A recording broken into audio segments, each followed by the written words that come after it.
anything. And the I mean, they weren't just allegations. Like, he confessed to that stuff. So it's kind of crazy that everyone made a big deal about what happened 2 weeks ago, but no one has really kind of talked about this. Mm-hmm. Yeah, I just wanted to get your guys' view on that question, because I know it's loaded, but kind of crazy. Yeah, for me, I'm not too familiar with his stuff. I know he's a comedian. I basically know of him because of what happened. I knew who he was. I knew he was a comedian. I'd never up until that point, I had never seen anything of his his stand-up and stuff. So it was still, I know he'd been doing it for years up to that point. But I kind of agree with Wes, but it's a touchy subject too, because everything that he confessed to doing was pretty messed up. But I don't know. It is kind of weird that he is even allowed to be awarded something. I don't know. Yeah, that's just my take. I'm not, like I said, I'm not too familiar with him, so I know the name, but I've never really seen anything with him in it. James, you want to take it away? Yeah. Did you guys already talk? Did you guys go over the Crow reboot? Yeah, for Laura's episode, we talked about it. But okay. if you wanna talk about it, go ahead. Oh no, I'm just super excited for that. I think. I would have been excited. I would have been happy with the Momoa reboot that we were going to get a couple of months ago or 6 months ago, or whatever it was, and then that got canceled for whatever reason. And then Bill Skarsgård is now going to be the Crow. So I think that's pretty awesome. Excited for that. I think he'll kill it per usual. I think pretty much anything that I've seen him in so far has been awesome. And then, along with that news, they're going to be doing a prequel series on, I think it's Amazon. I'm not sure where it's going to be playing or where it's streaming at, but it's going to be a prequel series for Pennywise. It's HBO Max. HBO Max, okay. Yeah, excited for that. I don't know how they're going to do that, but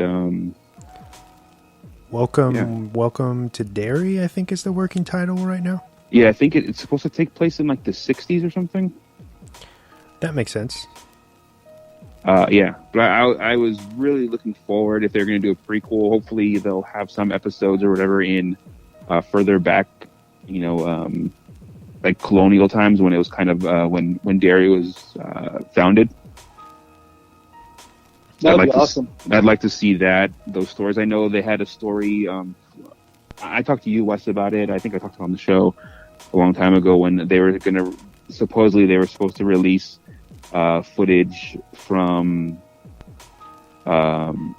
Pennywise stealing a baby from like a pilgrim in the colonial times in Derry, and he was going to eat the baby or something, some shit like that. So that was pretty dark and crazy. But that was going to be it was supposed to be like a deleted scene from the It Chapter 2, I think. Oh, okay. But yeah, and then some other news.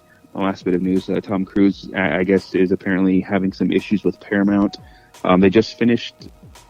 What are the movies he's doing right now? Mission Impossible 7, I think, is the one they just finished, and then they're starting Mission Impossible 8 right after. But I guess Paramount wants to do the.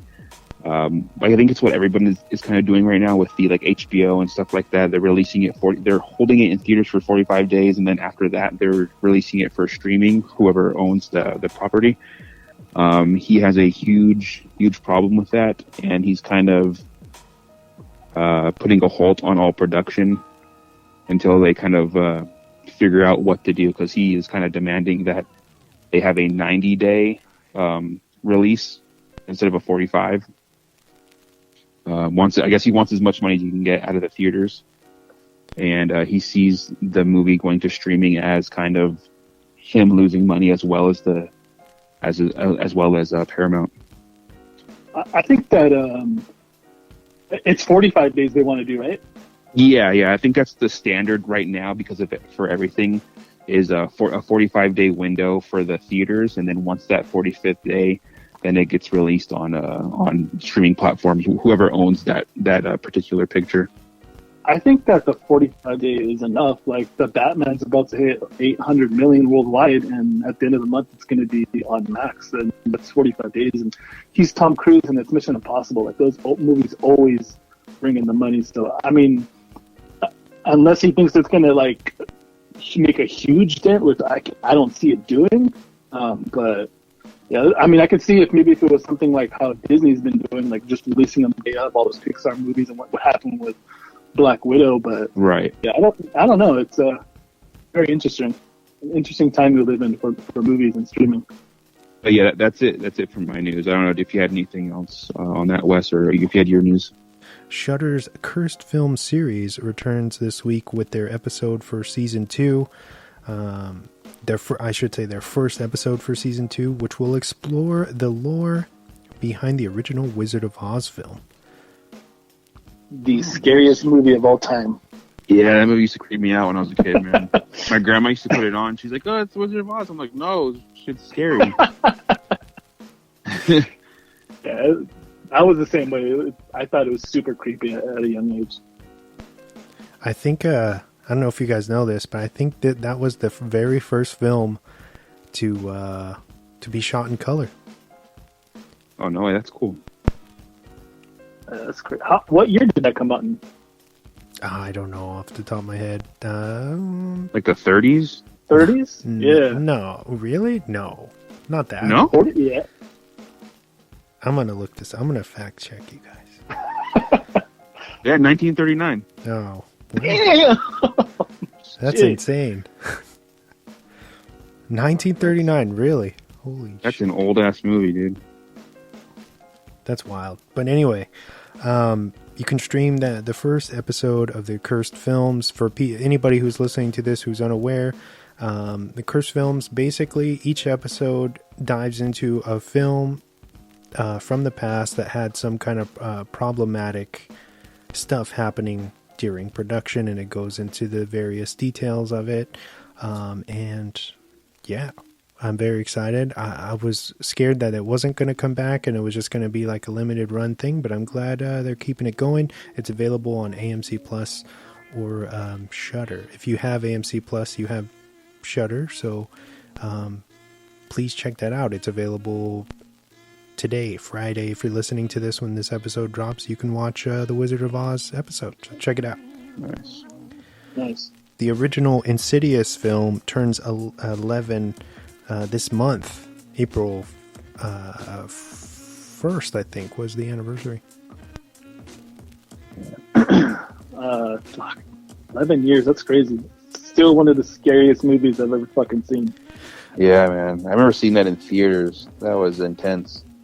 I remember I took my sisters to see it on opening day, because at that time I was already a super big James Wan fan, so I was like, fuck yeah, you know what I mean? Like, especially like the whole pitch of him trying to wash away like the torture porn kind of title that he was associated with at the time, and making kind of a bloodless, old school, ghost story, and they did such a good fucking job with it, and that entire franchise, even though it's kept going. I think 5 is going to be coming out soon. I think it's 5. They're all relatively pretty decent films. I prefer 1 and 2, but that's just me. But yeah, the original, for it being PG-13, it changed the game for me, like, because I'm synonymous with saying most PG-13 horror films are a cop-out because you can't really do much, but in the right hands, specifically James Wan's hands. Yeah, dude's a master at that. Yeah, that imagery in that movie is wild. And of course, shout out to Leigh Whannell, who doesn't get enough credit. Great writer, great director. Now that he's dropped into that, so shout out to Leigh Whannell and James Wan for doing what you guys do best. Happy anniversary! Shit out of us. Yeah, right. Or giving us the weirdest Fast and Furious movie. Just kidding. You thought I forgot about that, Ryan? No, I didn't. Hey, listen, I paid a full price movie ticket. I saw that. There you go. You're the reason why there's like 8 more of these coming out. Look, like I tell Wes all the time, I just want to go into the theater, the big ass popcorn, a big ass soda, watch fucking them send Ludacris to fucking Mars on a car, and Vin Diesel talk about family for 2.5 hours. That's all I want. Let's space out. Mike Judge recently announced via Twitter that Beavis and Butthead are coming back with their second feature film, and it's going to be available on Paramount Plus later this year. He said second feature film and more, so maybe we're going to get the show back. They're supposed to be kind of like have changed in their appearance where they're middle-aged now.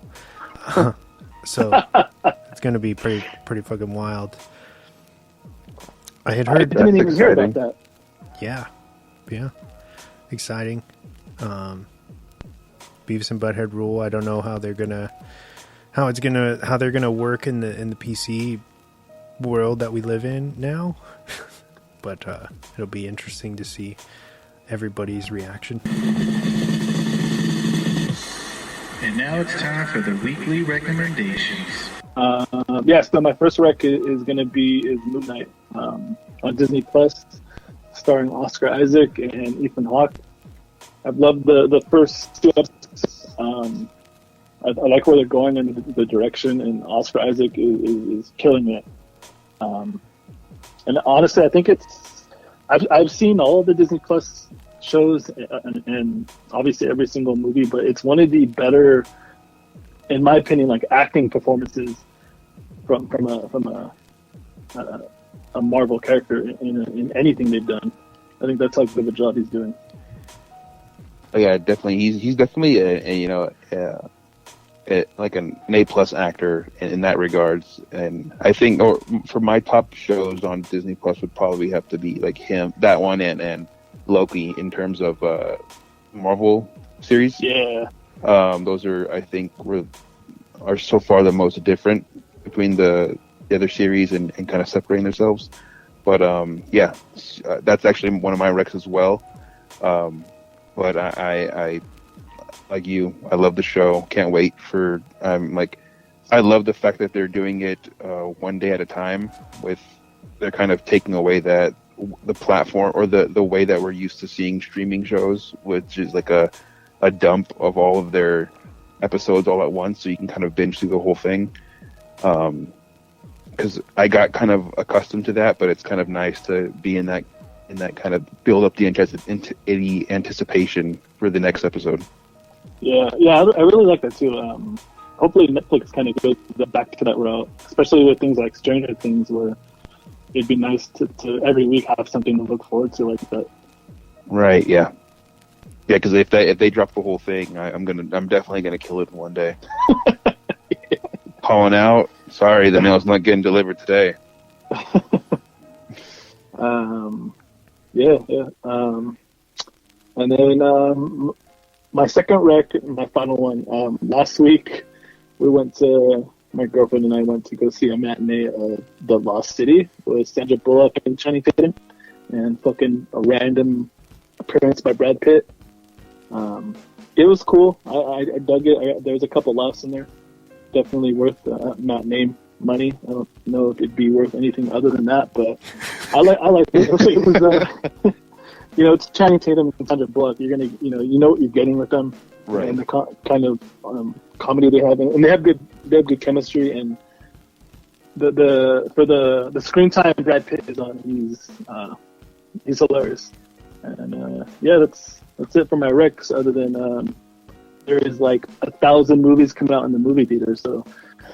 If you're listening to this episode and you're able to go see a movie in the next couple of weeks, there's tons of things coming out, which I am very excited for. So go to the theaters and support movie theaters. You want me to go, Wes? Yeah, please take it away. All right.